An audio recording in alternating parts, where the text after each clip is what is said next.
Hello friends, welcome to the continuation of Wiggly Question Wednesday.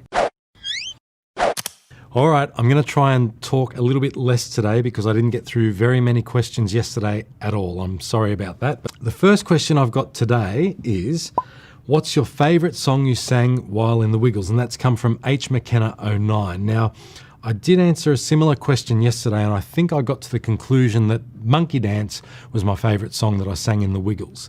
But there's lots of great songs I sang in the Wiggles. I mean, if we look at songs that I sang on albums in the studio but never sang live, well, there'd be a heap of those, I reckon. I can't remember. See, this is where my Wiggles brain is failing me. In fact, I reckon if somebody said to me, name every song the Wiggles sang, I couldn't even tell you, and I wouldn't even remember it. So I can't tell you what my favourite song that I sang in the studio but never sang live was, but for live, I reckon it was Monkey Dance. Now, next question, if I can call it up. At Disneyland and Walt Disney World, which Disney characters did you meet? And that comes from Kyle Lindsay 100. Okay, so when we played Disney World and Disneyland, well, we met Mickey Mouse and Minnie Mouse, Donald Duck, Goofy, Pluto, probably met Cinderella too, but I definitely remember meeting those first guys. They were a lot of fun to meet. You know, it was a big thrill to meet these Disney characters, being just these four blokes from Australia who travelled overseas and took their brand of entertainment to the world, meeting some of the greatest creators of children's entertainment, family entertainment, being Mickey Mouse and Minnie Mouse. What an honour that was. It was really exciting. So a great opportunity to perform at Disney World and Disneyland, and I'll never forget it. Okay, so this has come from Swan TV. They've said, oh yay! My question is, how did you come up with the now famous name for the band or group? So the name The Wiggles came up when we were writing our first album of songs at the Macquarie University Institute of Early Childhood in Waverley. It's not there anymore, it's now a school of some sort. And we were in the big lecture theatre there. We were recording songs and we were talking about a name for the group.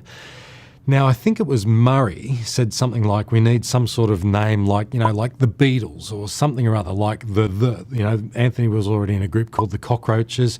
So we wanted something like the something or other. And we had a song called Get Ready to Wiggle, which was actually written for the Cockroaches originally. Get ready to wiggle, we've been ready for so long. So we thought, let's call ourselves The Wiggles. And from that moment forward, that's what it was. Never changed.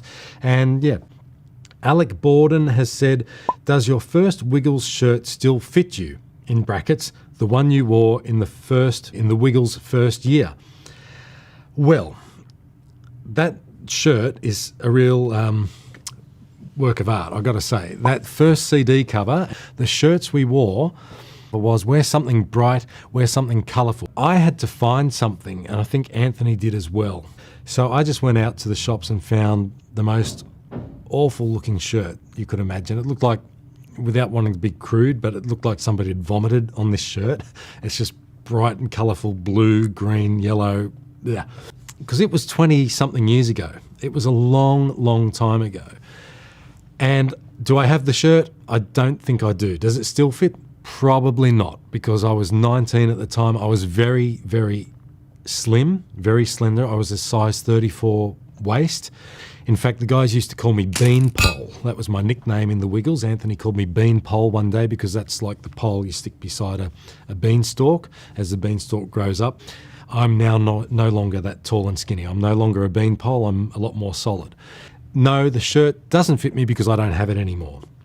I have an alternate shirt that I bought, and this one is more like somebody vomited on the shirt, and I think it's on display at the Powerhouse Museum. I'm moving on to the next question now, and this one comes from Thomas Fan 101. What was it like making the Wiggles movie, and are there any interesting stories from behind the scenes? Well, the Wiggles movie was a real challenge. We'd never done anything sort of as, dare I say, professional before that, because we'd always produced things ourselves. The Wiggles movie, I mean, we were making that sort of for 20th Century Fox. It wasn't, made by them, but we knew that we had a deal to distribute it through 20th Century Fox. So there was a lot of pressure on us for that. The four of us were executive producers with Jeff's brother, Hilton. Hilton Fat was one of the EPs. The fact that we were making a movie meant that people were going to take us more seriously, so we had to do it well. I think we shot the movie over 5 weeks. So it was 5 weeks of consistently turning up at 5 a.m. most days and finishing around 5 or 6 o'clock at night. And yeah, it was hard work, but it was a lot of fun.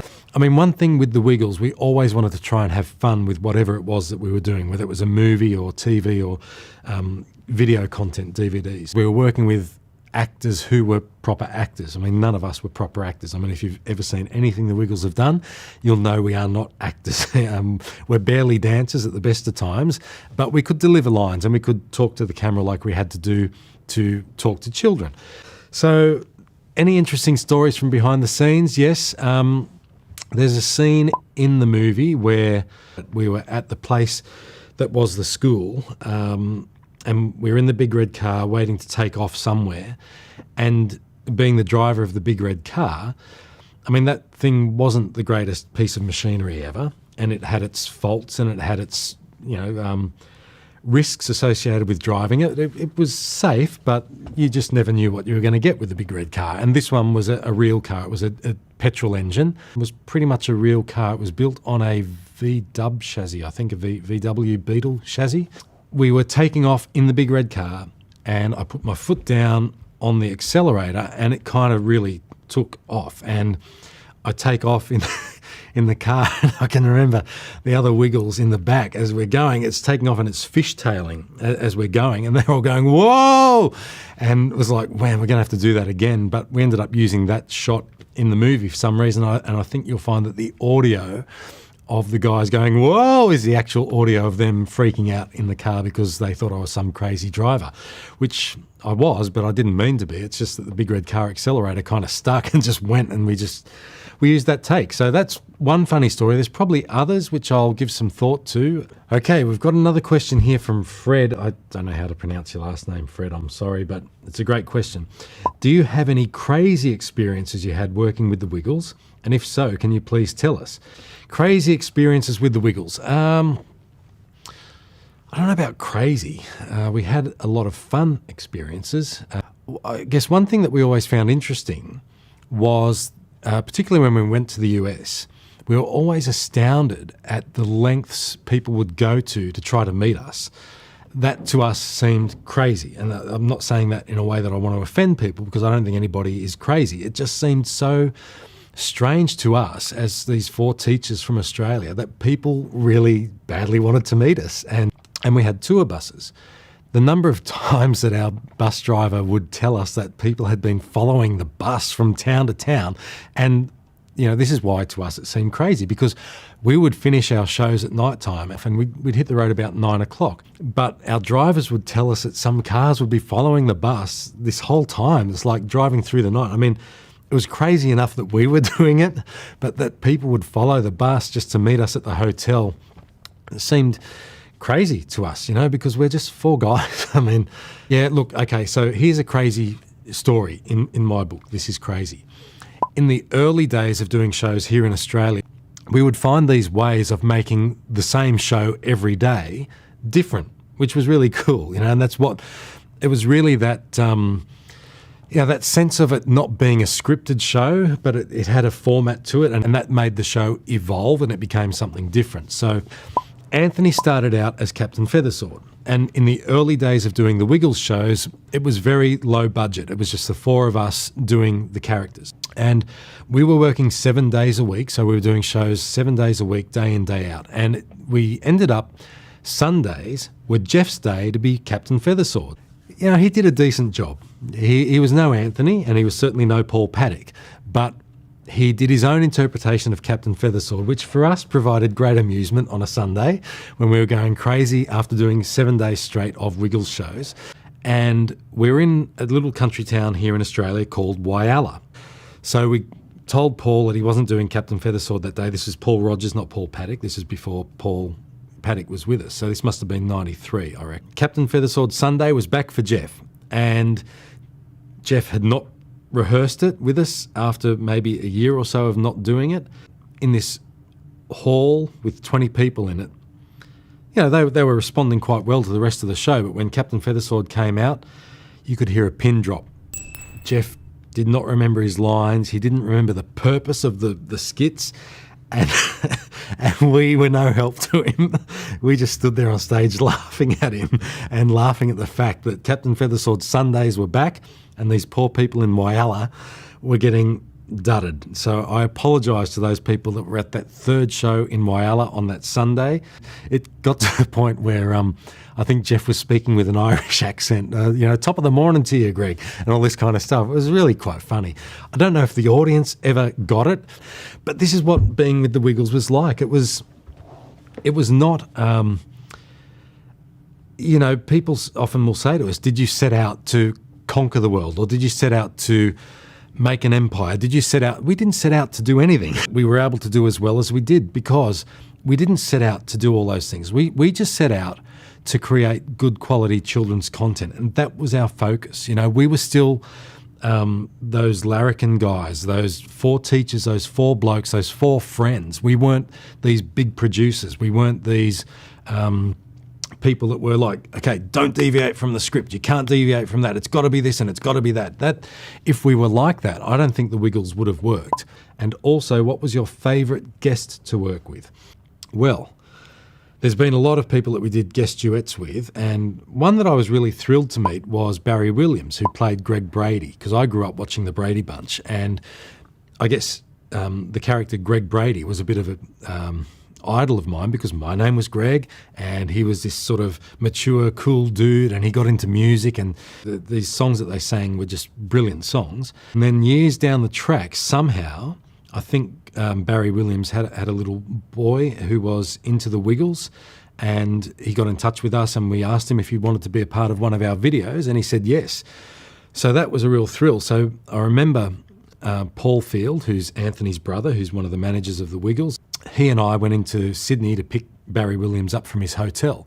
And when we got there to pick him up, he was just kind of sitting down having a cup of coffee or whatever. And, the Wiggles is usually all about, work, work, work. It's, time is money. Let's get this done. Let's get into this. And Barry was there having a cup of tea, and he said, oh, come on, guys, sit down and we'll just have a cup of coffee. And we kind of sat there for a while. I think Paul and I were both kind of feeling, well, look, this is wonderful. We're getting to spend this time talking with Barry Williams, this major star, but really people waiting for us back at the studio. We can't keep everybody waiting. So, we met so many of these people over the years that were people that we'd looked up to over a period of time. I mean, Jerry Seinfeld, Robert De Niro, Barry Williams, John Fogerty, Mick Fleetwood, even Neil Sedaka came to one of our shows. So there were stacks of people that we met. Some of them we stayed in touch with more than others. Just really good people. And just, it's kind of weird. It's probably like, when you guys say, can you tell us any of your crazy experiences? Well, these are probably crazy experiences for these other people too. The fact that they met the Wiggles and performed on a Wiggles DVD with them, that's probably really bizarre for them. Okay, this looks like it's from Will Wiggle 51. Do you still have any props or original music clips or film that was never released to the public? And if so, what are they? What I think is probably Wiggles TV series number 6 that I was a part of, but it was right at the time that I was leaving the group in 2006. So this would, there'd be stacks of stuff that we probably shot in terms of live shows and things that never saw the light of day. But this, I think we shot the whole series of what was supposed to be called Wiggle and Learn. So there's a whole series of that was shot with me that never saw the light of day there. But when I left the group at that point in time, they knew that they were going to have to reshoot that again with Sam when he came in. So they reshot that with Sam, and I think it was released under the name of Wiggle and Learn. But when we did it, all the songs were sung live. So we had a little band in the studio with us there when we were filming, and the band were playing in the corner. So yeah, that was a lot of fun doing that one. But that's probably never seen the light of day. I think there might be one clip out there of something or other. Maybe the Wiggles will release some more stuff. So let's hope they do, because for you guys, the older generation who like seeing that stuff. I'm going to answer one more question, and then I'm going to have to call it a quit. So moving on, do the Wiggles have a vault? And what happens to concerts that are filmed but never released? Well, I kind of touched on that already. I reckon they do have a vault, and there would be so much stuff in that vault. And the vault is probably now full of formats of video and whatever that are out of date, because now I'm sure that everything that's shot is done digitally. And back in the early days of filming for the Wiggles, we would have filmed everything on some sort of, beta film or whatever it was called, I don't know, digi-beta. I reckon most of it would have been released over time, but there would be some stuff there. Plenty of bloopers, I'm sure, over the years. Stacks of bloopers that will have never seen the light of day. There's some really good bloopers. And they're always fun to watch. So I don't know, maybe keep watching the Wiggles channel, and you can go and see what the Wiggles are posting these days. They probably, like I said, they probably won't post stuff with me in it, but they'd have bloopers from the stuff they're doing now, I'm sure. They're all very good performers, but I reckon they still have bloopers. Everybody has bloopers. If you want to ask more questions, post them below. If you like the fact that I'm talking a lot and giving lots of information, give me a thumbs up. If you don't like it, put a thumbs down, okay? And I'll get the message that you don't want me to talk as much, and I'll try and keep the answers a lot more brief. And don't forget, you can subscribe somewhere down here. I think it's probably here is the subscribe thing. If you hit that one, you can subscribe to the channel, because, let's spread the love. Let's spread the love for the Wiggles. Spread the love for the knowledge that I'm giving you about what it's like to be behind the scenes with the Wiggles, the great phenomenon that's still going on with what they're doing today. It's been an amazing experience, a great part of my life, and obviously it's been a big part of your lives too. So let's keep it going. Share the love, like the video, and subscribe along, and I'll see you real soon. Bye, guys.